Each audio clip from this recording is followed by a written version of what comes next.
Hello everyone. तो इस video में मैं आपको बताने वाली हूँ कि क्वेश्चन पेपर को हम कैसे बेस्ट वे में आंसर कर सकते हैं क्वेश्चंस का। तो बीएड के दौरान मैंने क्या क्या चीजें सीखी हैं उसी के बेसिस में आपको टिप्स देना चाहूंगी कि आप कैसे आंसर को दे सकते हैं। जैसे मेरे पास ये क्वेश्चन पेपर है अपने बीएड का, तो इससे मैं आपको समझाऊंगी। जैसे फर्स्ट क्वेश्चन दे रखा है, ये कितने मार्क्स का है। अब मुझे ये भी नहीं पता था कि कितनी शीट्स भरनी होती है, क्योंकि मैं साइंस स्टूडेंट हूँ। तो साइंस में क्या होता है कि अप्रोप्रिएट आंसर देने होते हैं। जैसे व्हाट इज डिफाइन दे दी तो बस एज इट इज 2-3 लाइन होती थी उसकी। पर बीएड में ये नहीं होता। जैसे ये 5 मार्क्स का है तो इसमें कम से कम आपको 3 शीट तो भरनी होती है, 3 या 4, मतलब आगे पीछे 2 हो गई, फिर आगे पीछे 4 हो गई, ऐसे गिननी होती है। तो इतना टाइम भी नहीं होता कि शीट्स भरी जाए। जब मैंने पेपर दिए थे तो 5 मार्क्स में मेरे 3 या 3.5 पेज ही भर पाती थी, क्योंकि क्वेश्चन पेपर बहुत बड़ा होता था। 75 मार्क्स का होता है, ये एक्सटर्नल है, और 25 मार्क्स का इंटरनल होता है, जो कि कॉलेज में ही होता है। 75 मार्क्स का ये एक्सटर्नल हमें कॉलेज से बाहर सेंटर पड़ता था, तो वहां देने चाहते थे। तो कुछ टिप्स मैं आपके साथ शेयर करना चाहूंगी जिससे आप क्वेश्चन पेपर को आंसर करने में मदद मिल सकती है। पहले मुझे भी नहीं पता था, फिर मैम ने हमें कुछ एडवाइस दी, फिर धीरे धीरे पेपर देते देते हमें पता लगा कि कैसे आंसर करना चाहिए ताकि आपके एग्जाम में बेटर स्कोर कर पाए।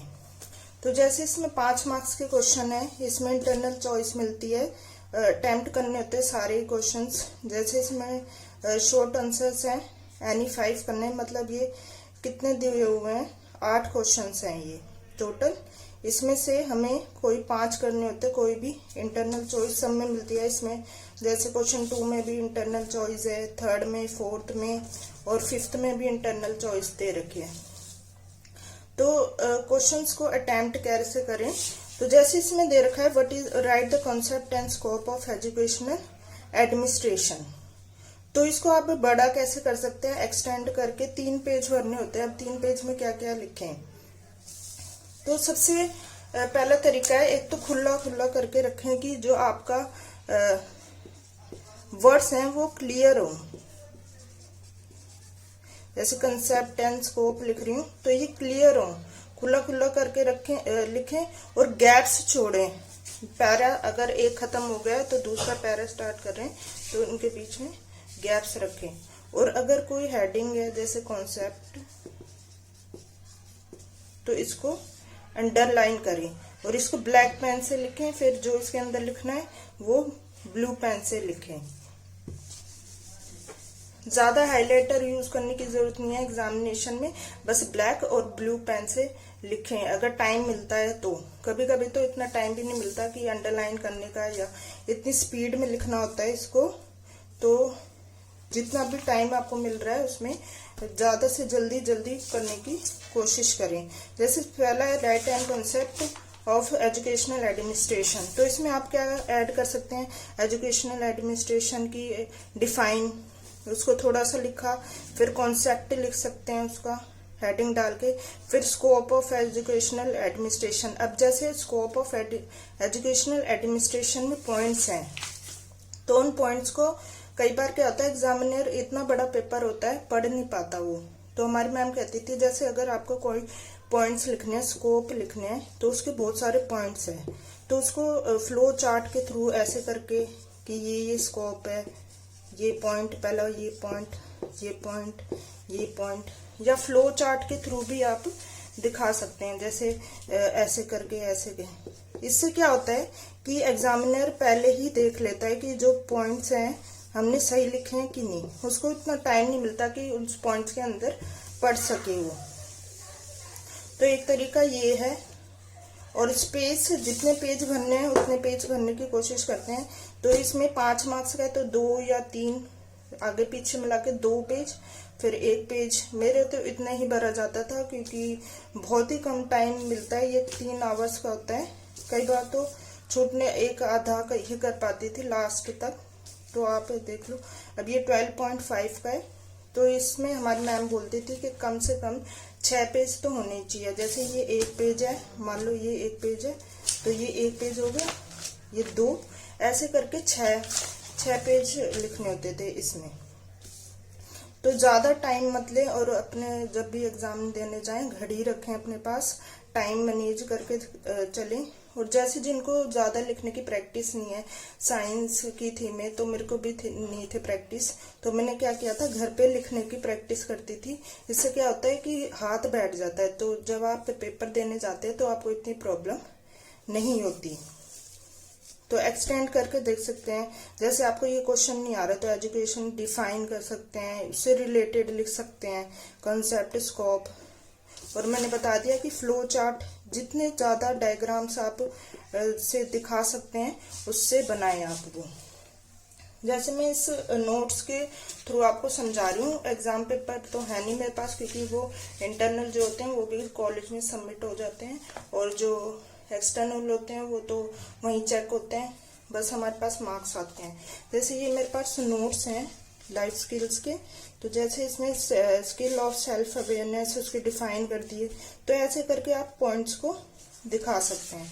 या फिर ये कॉजेस को ऐसे दिखा दिया, तो इससे क्या होता है, एग्जामिनर की नजर इस पे पड़ती है तो वो पॉइंट्स पढ़ लेता है। उनको कई बार टाइम नहीं मिलता कि ये अंदर का पढ़ सके, क्योंकि क्वेश्चन बहुत बड़ा होता है। तो 12.5 में आपको कितने पेज भरने होंगे, ये हो गए 2 पेज, ये हो गए 4, और ये हो गए 6।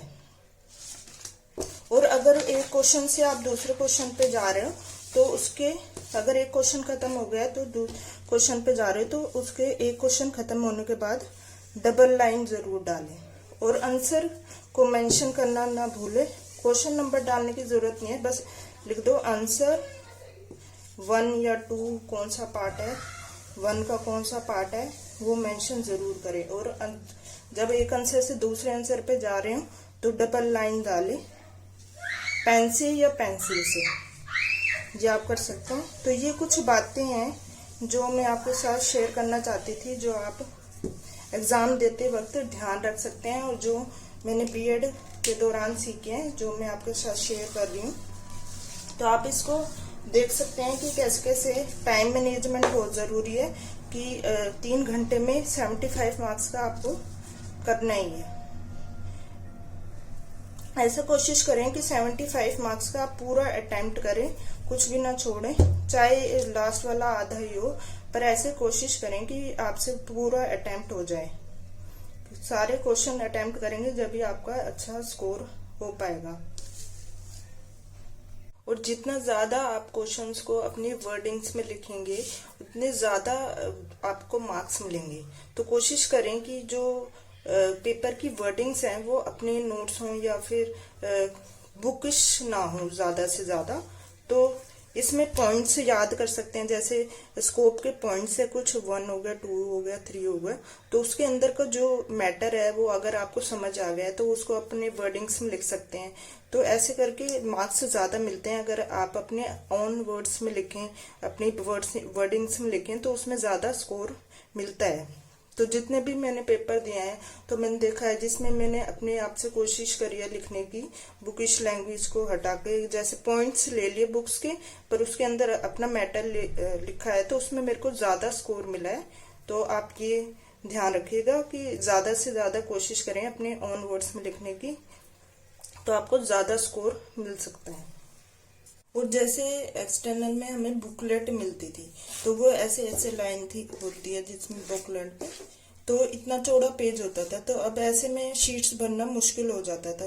तो हम क्या करते थे, यहाँ जैसे यहाँ तो मार्जिन होती है, तो यहाँ पे पेंसिल से मार्जिन डाल लेते थे। जितना टाइम मिलता था हमें एक्स्ट्रा पेपर स्टार्ट होने से पहले, तो हम सारी शीट्स में जितने भी हो सके मार्जिन डाल देते थे। और अगर जैसे किसी शीट्स में रह गई तो कोई बात नहीं, जितना हो सके मार्जिन डाल लें। और ऐसा भी नहीं कि इतनी ज्यादा डाल रहे, थोड़ा यहाँ तक डालनी होती थी मार्जिन, ताकि जो शीट्स हैं वो हमारी जल्दी से जल्दी पड़ जाए।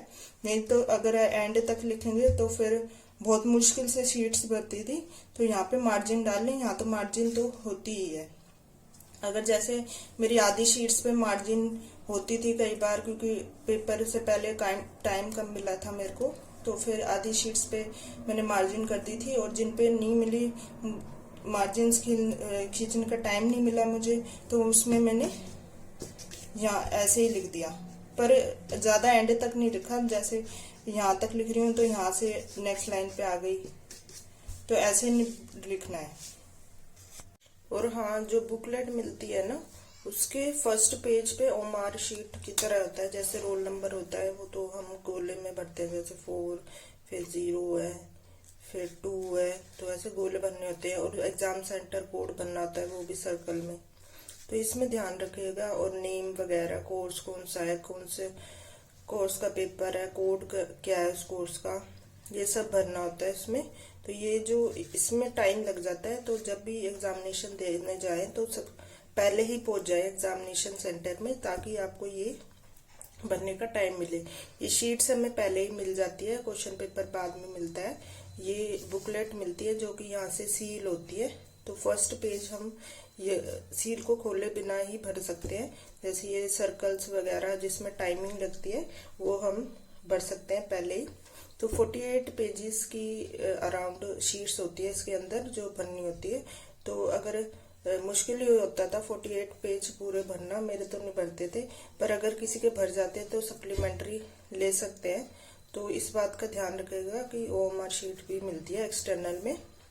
अब तो शायद पेपर ऑनलाइन होने लग गए हैं, पर जब मैंने की थी तब एक्सटर्नल थे, तो ऐसे ही ओएमआर शीट थी पहले, और अंदर 48 पेजेस होते थे बुकलेट के, तो वो भरने पड़ते थे। और ये ब्लैक या ब्लू पेन से भर सकते हैं, बॉल पेन।